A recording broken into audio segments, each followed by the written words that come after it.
What is up, guys? We back, baby. It's January 11th. We haven't really posted or made any videos since, it's probably either mid-December or beginning of December. It definitely was before Christmas and my birthday. So we back. Had a little hiatus. Maybe even before Thanksgiving. I don't know. But we chilled. We took some time off for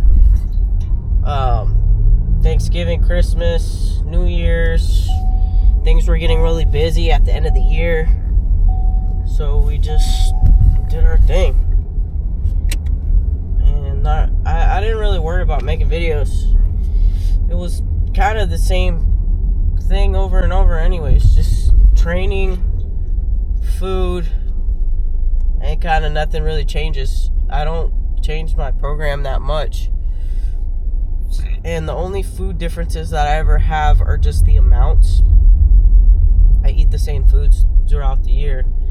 Only thing that was different was having a couple free meals here and there for Thanksgiving, my birthday, Christmas, and New Year's, and enjoying some time around family. But we back. The bulk is over. We bulked up to 150. I think the heaviest after a free meal that I had was 153. So I was feeling it. I'm still kind of feeling it, but now we're on the other swing of things where we started a deficit. In my opinion, it's a pretty aggressive deficit from what I'm used to with Mark. With Mark, we typically don't run aggressive deficits, especially in prep, since prep is a longer process, especially with females. It's going to be like 5-6 months that you're going to be in prep. So with that being said, everything got dropped this Thursday, and we are starting some peptides. So MOTC is in, pre-workout, insulin has been dropped, GH is now fasted in the morning, and we have retatrutide at 1 milligram a week, and then we have SLUPP 332 in the morning fasted, and I let that kind of dissolve and do its thing for about 20 minutes before I have any food in the morning. So this morning we woke up, did the SLUPP, did a 20-minute walk on the tread, and then I ate meal 1, took a shower, and now we're here. We're on the way to the gym. So far, we've been on the peptides since Thursday. It's now Sunday. I started at 148.8. This morning, I woke up at 145.1. So, like I said, pretty aggressive to start out the gate. But I don't think he wants me in this phase any longer than I have to be, because now is the time that we're going to take another growth phase, and then we will be rolling this into prep. So it's finally getting down to the wire there, where we've grown. I've had 2 growth phases this year, 2 health phases. Obviously you take them health phases right after your growth phases. And I'm feeling good, man. I'm feeling like this is going to be a pretty good year for everything. And just staying consistent through the process. Like I said, training hasn't really changed, other than just how heavy I am going in the gym. Like my lifts went way up, like crazy strength. I'm pretty strong to begin with, in my opinion, as a girl, and especially at my size. mean by that is I'm 5 foot, so extremely short. Like, if I'm any shorter, I could be considered a fucking midget. But my size, I've been lifting, man, some heavy shit, and I love it. I love lifting heavy. That's my favorite thing. And just keeping the control, obviously, with lifting heavy. But I'm still good. This is, I think, my 4th week that I'm off of compounds and insulin. So it's, well, not insulin. Insulin we just pulled last week, but off the Mass P and Winstrol. So we are still feeling somewhat strong, which is good. And that means that the tissue that we built is actual tissue, not just the strength from the compounds, which is awesome. So continuing to build on that is pretty exciting, because I can start to see what I've always envisioned in my head for my shape and what I want it to be, like, looking like, and envisioned myself to look like, and starting to come to fruition. So, but the goal is to be able to step on a national show next year, and hopefully it is nationals, because that's right around my birthday. And what a great birthday present that would be, to achieve a goal of a pro card that you want. And top 2, I believe, gives pro cards out. So that would just be freaking amazing, if you ask me. But we're gonna continue to still do the process. If I don't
different mentality wise. You kind of have to go into it knowing that you're gonna, I don't know, like empty the tank. And it's not that I don't go into every session with that mentality, because I do, but legs is just a little bit different. So either way, I'm gonna be excited to build what I need to build on. And hey, if we need more legs, we need more quad, which I can see why he says that, because I do, especially because I hold all my fat and everything in my lower half. So the moment I start cutting down, my legs start to shrink, because that's where I hold everything. Same thing with certain guys, like they hold it around their love handles or their back or their back side in general. That's just where I hold everything. So I need to build that up in order to, whenever I peel down, it's not going to look imbalanced, because really figure is the balance game, the shape game. There's no angles, there's no hiding things. It's a front shot, a back shot, and quarter turns, you know what I mean? The only way you could truly hide anything is when you're doing your individual presentation. And that really only, I mean, that's 1 or 2 times you step on the stage. It's going to be in the morning and probably at night. And it's for literally 10 to 15 seconds, and that's it. But what you're actually judged on, not saying that they don't judge those as well, because they do, but it's the comparisons. So it's going to be your front and back, and then your side shots. So you have to make sure that you're building the things that you need to build on shape-wise, training to sustain that, but also not growing out your waist in the process. And that's something that I've been like so conscious about, especially the past like 4 to 6 weeks. Not saying that I haven't been this whole time, but I think in my head, I've always just thought that if I grow tissue here, or if I grow tissue here, then my shape will kind of out shape my waist.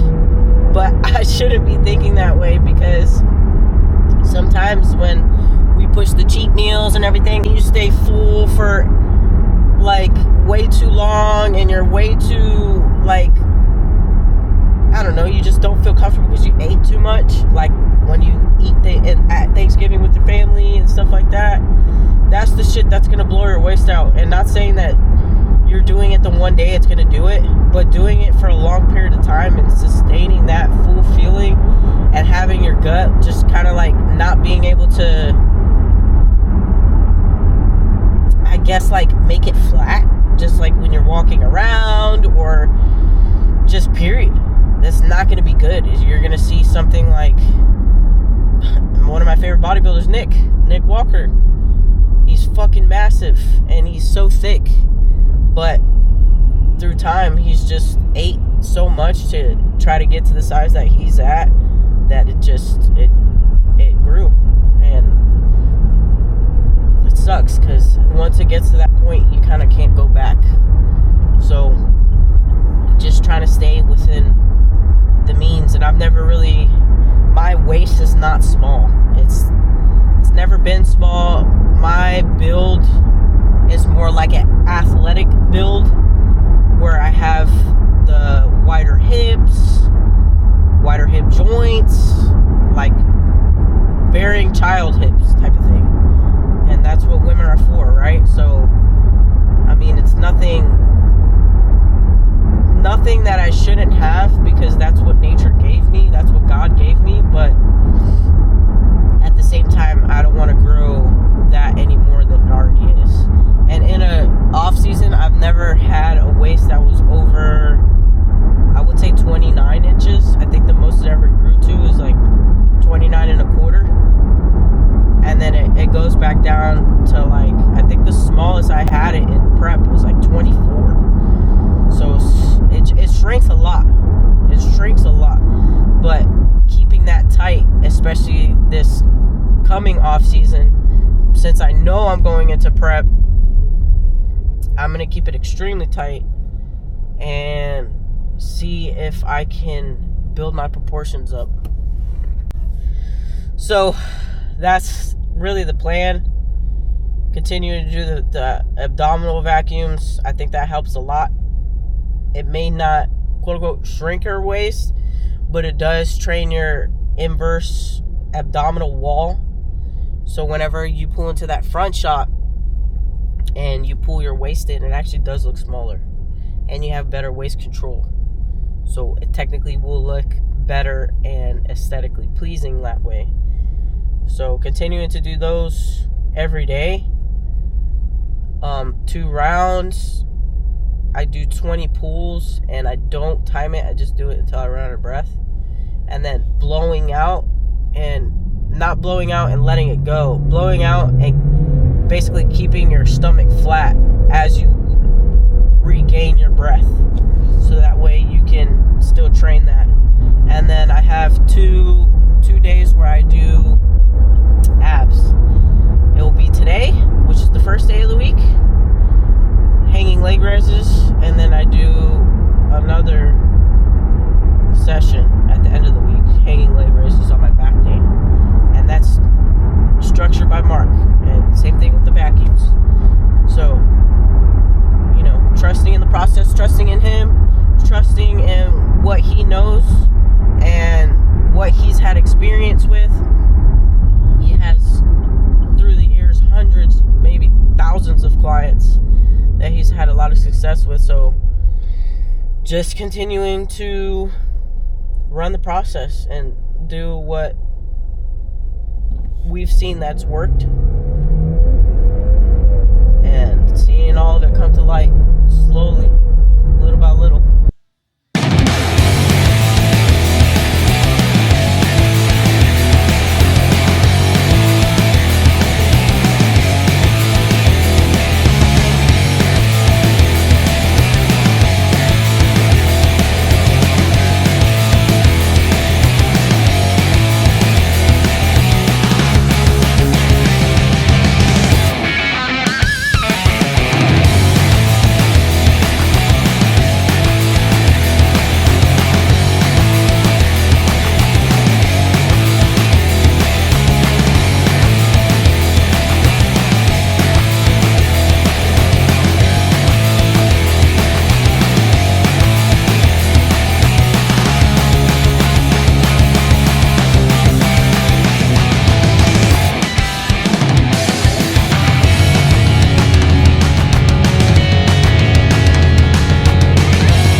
Alright, y'all, we back home.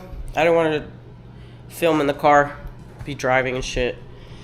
But, obviously that's the shoulder day. We're gonna eat post. 150 rice. I got 98 chicken. And then I have 80 blueberries, frozen blueberries, of course. Don't do no regular shit, okay? Frozen only, baby. But, I'm going to eat this, and Elsie's going to the gym. Gonna eat this. This is the end of the video. We'll see you guys in the next one. I don't know what body part I'm training, but we're gonna get back consistently in the once a week videos. So I'll see y'all then. Peace.